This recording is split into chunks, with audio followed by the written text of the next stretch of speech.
白白太水都近为3年嘞，不过佢当时转系的南投新义乡龙华国小，是因为高铁的问题，今年5月头能开始来施工重建咯。好在码头呢人工进度，工程单位按算系顺序，明年新学校录用的得的。也3年当中，学校也受到几多的鼓励同听书，学生嘅是得继续快乐嘅读书。已经退休嘅主任也登上归学校老大家，本人讲书的多，师生的感情色彩很好。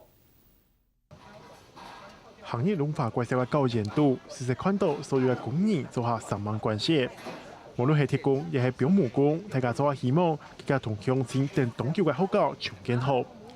工地主任咪講，所以今年冇睇到天災，絕對是得提前完工。我們目前的工期是超前2點多%，我們的預定完工日期是在12月底，哦，至少我們是有在掌控之內，可以提前在1個月左右。雖然你係了了，不過龍華國小嘅新生還係減少小朋友功課，所以特別安排一條考場來加強佢嘅進度。因此有新生嘅付出，本部分轉學出去嘅學生，能夠轉到龍華國小，甚至有退休嘅新生，未直接轉來關心。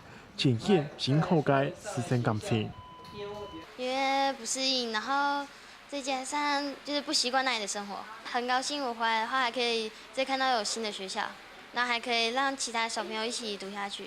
蘇主任對咱學校吼親像個心嘛吼，啊像我伊就喺說話吼，咱講家境較無好啊嘛該吼，佢當要請關心了就說話吼，啊佢對學校吼嘅付出吼。太家人看得到安尼。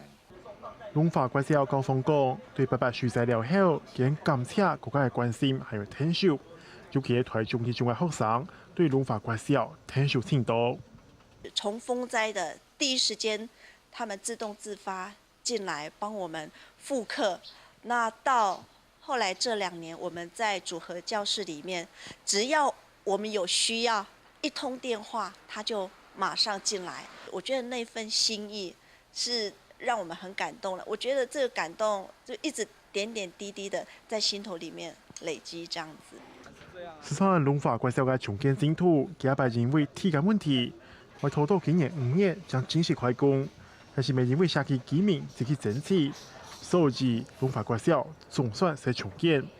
對居民來講，學校嘅重建唔單止係為到社人帶來更加多嘅教學資源。